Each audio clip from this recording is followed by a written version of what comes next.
Magandang umaga mga kaibon, mga kalapatids. Welcome back sa aming channel, no. For today's video, pag-usapan natin kung ilang buwan nga ba nagmamature yung mga alaga nating African lovebirds. Bago natin pag-usapan yan, no. Papakita ko sa inyo yung mga mag-update tayo dito sa ating ibunan. Tara.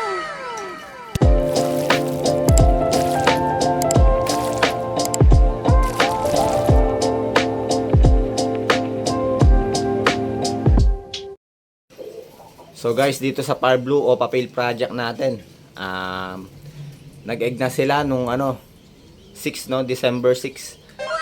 Nag-start mag-egg yung hen natin. Tapos dito naman sa back-to-back opaline natin, yung pinaposter natin na bigay ni Sir Lopez na egg, yon may napisa ng isa, no, nung 11. Tapos lipat naman tayo dito sa back-to-back Parblue opaline natin. Nag-egg na rin sila kanina lang. December 13, 2023. Tapos yung pinaposter naman natin dito sa back-to-back green opa natin, yung mga post split tail palo pa na inakay nila. Malalaki na, no, malapit na silang bumaba. Tapos dito sa green opa natin, back to back green opa, split ino, yon nag-egg na sila nung 12 kahapon lang, no. Sana makapagpalabas tayo ng opaline lutino agad dito para maganda yung may pamimigay natin sa raffle natin. Tapos guys, ito yung sinasabi ko kagabi, no, sa live ko. Yung bago nating ibon dito sa ating ibunan. Wild type green perso. Kaksya, no. Yan, tapos sabi ni Sir Daryl Aranyo, yun, bibigyan niya tayo ng kapares nito. Talagang napakabait ni Sir Daryl. Maraming salamat kay Sir Daryl Aranyo ng Nueva Ecija. A few moments later. So guys, yun, pag-usapan natin, no, kung ilan months nga ba nag-matured yung mga alaga nating African lovebirds. Kasi po sa experience ko po, no, tsaka sa mga research ko na din nung bago pa lang ako nag-iibon. Sa iba sinasabi nila yung kak 3 months, no, pero wala pa akong na-experience na ganun.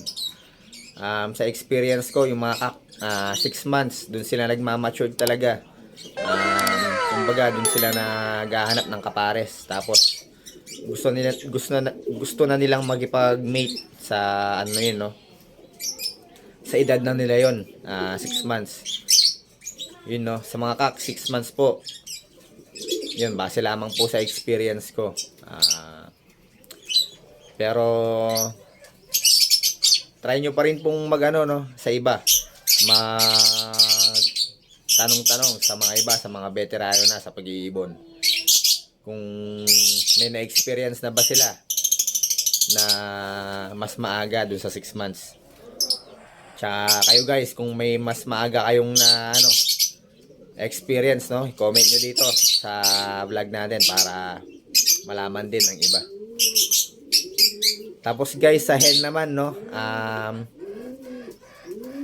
sa experience ko din, ako nakapag-breed ako nung 8 months na hen na African lovebirds. Kaya lang, pag bata nyo pa binreed yung African lovebirds nyo, no, pwede siyang magloko. Mas maganda talaga kung matured na pag binreed nyo yung hen na African lovebirds nyo. Meron akong binreed nun, kaka 8 months niya pa lang. Yun, no, hindi naging maganda yung pagbibreed niya. Nagloko siya, tapos simula nun, hindi na siya hindi niya nililimliman yung mga napapaitlog niyang mga napapalabas yung mga itlog. Kaya yun, simula nun, nagbe-breed ako ng African lovebirds. Sinisigurado ko na nasa na sila. 10 months pa hanggang 12 months doon, no. Mas maganda kung mas matured na yung mga hen natin kapag binreed natin. Para siguradong hindi sila magloloko sa pagbe-breed. Yun lang guys, no.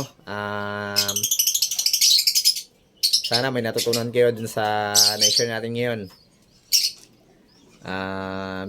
Yun lamang po yung base sa experience ko, no, yung mga na-experience ko dito sa aking ibunan. Kaya ako hindi ako nagbe-breed ng bata pa. Binibreed ko talaga sila kapag matured na. Kasi mas maganda pag matured na talaga yung ibon pag binibreed natin. Mas magaling silang bumuhay ng mga inakay. Hindi katulad pag bata pa. Nagkakaproblema sila, no. Hindi naman lahat pero madalas, yun, no. Kapag bata nyo binreed yung mga African lovers nyo, nagkakaproblema sila. Hindi nila kayang buhayin yung mga inakay minsan, tapos yung iba nagloloko naman. So guys, yun lang yung vlog natin para sa araw na to. Huwag nyo sana kalimutan mag-follow at mag-subscribe sa aming YouTube channel at sa aming Facebook page.